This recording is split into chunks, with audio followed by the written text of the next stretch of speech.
Halo guys, welcome back to my channel. So, pada video kali ini saya akan kongsikan kepada kamu cara saya membuat tanah kompos. Jom.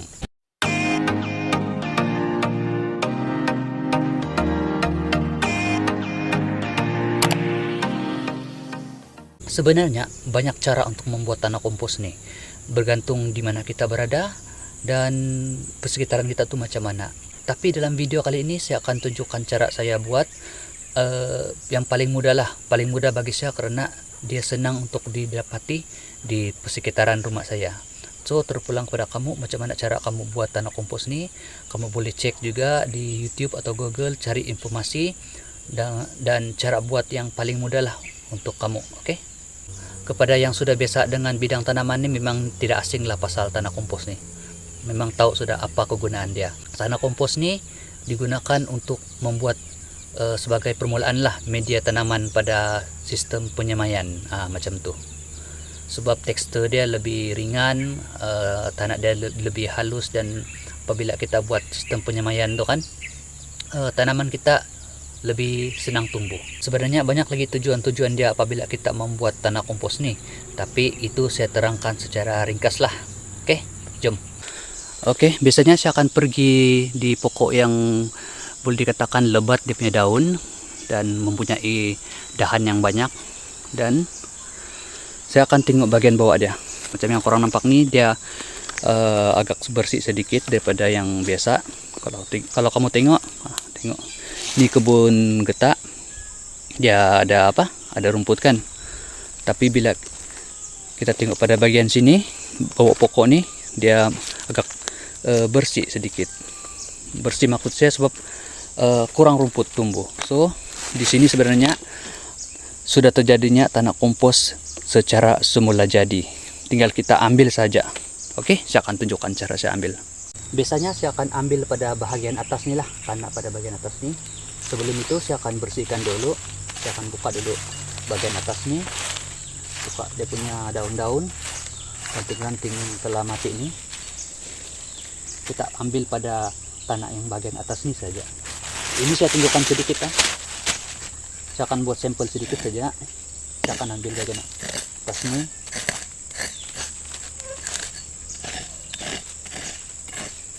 Saya akan kumpul dia macam ni.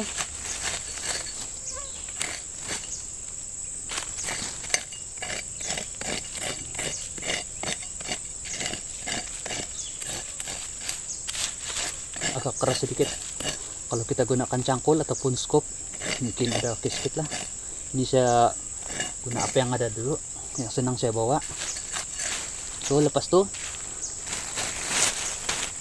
tanah yang sudah saya kumpul nih bersama-sama dengan daun-daun yang telah hancur nih lah, yang kecil-kecil nih, kita masukkan dalam plastik bersama dengan tanah-tanah pada yang sudah saya kumpul ini.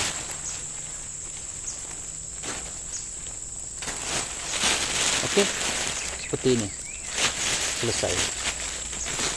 Lepas tu kita boleh letaklah sedikit air saja untuk bagi dia kelembapan. Selepas tu kita ikat dan simpan di tempat yang tidak terkena hujan lah. Mana-mana saja kita mau simpan, sama ada di luar ataupun di dalam, tapi yang penting jangan dia terkena hujan. Dan yang paling penting lagi guys, seminggu sekali kita kena buka dan kita gaulkan dia, supaya untuk membantu proses kompos itu lebih cepat sedikit. Contohlah, tanah kompos kita ini sudah seminggu.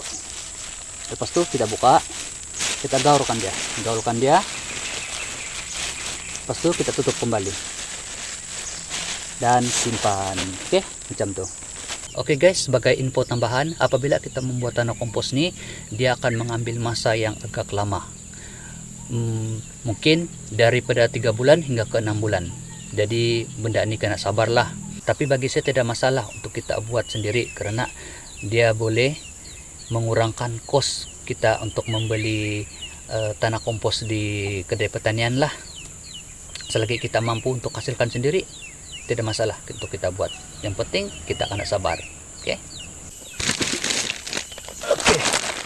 Di sini adalah tanah kompos yang telah saya buat lebih kurang 1 bulan sudah. 1 bulan sudah kalau tidak silap. So mari kita tengok macam mana sudah keadaan dia di dalamnya.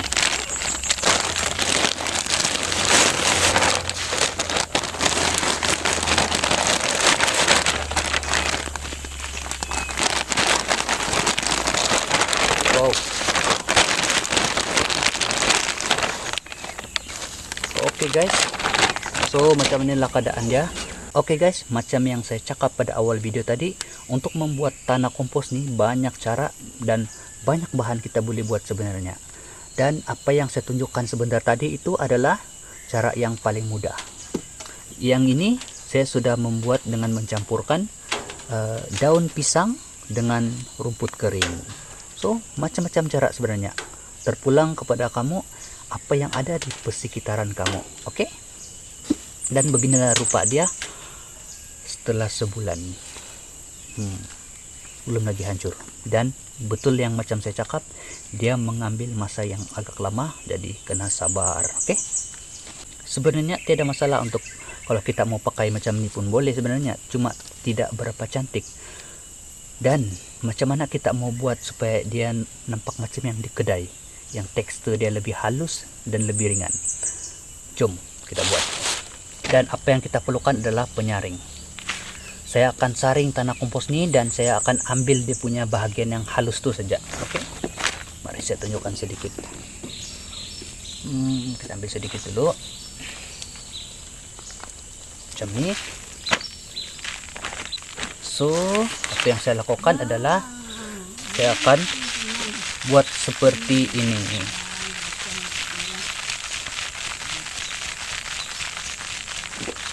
Oke guys, nampak bagian yang jatuh ini adalah bagian tanah yang halus. Jadi bila kita kumpul, dia akan menjadi seperti yang kita beli di kedai, itulah di kedai pertanian.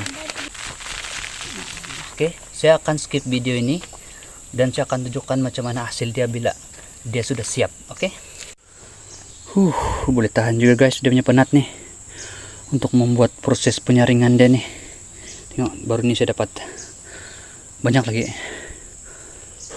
Tapi tidak apa, benda ini sabarlah, kita sabar dan kita layan saja buat. Sebelum saya terlupa, bila sudah saya selesai buat dia punya penyaringan nih, yang lebihan dia yang kasar nih saya akan simpan kembali di dalam. So kita jangan buang, karena ini juga akan hancur juga nih secara perlahan-lahan. Oke, siap sudah. Lebih kurang 30 menit juga saya buat tadi untuk proses penyaringan dia nih. Dan inilah hasil dia. Tengok. Macam yang di kedai guys. Lembut, ringan, tekstur dia pun cantik, halus saja. So, ini kita boleh guna sudah sebagai media tanaman untuk semayan kita. Cantik kan? So macam mana dengan video kali ini? Kalau kamu orang suka, kamu orang boleh like, kamu orang boleh share supaya kawan-kawan kamu yang minat dengan tanaman juga tahu cara untuk membuat tanah kompos ini. Dan kalau ada apa-apa sebarang pertanyaan, ada sebarang pendapat, boleh komen di ruangan komen di bawah. Oke guys? Itu sajalah video perkongsian saya pada kali ini. Terima kasih karena sudah menonton. Kita jumpa lagi di video seterusnya. Bye.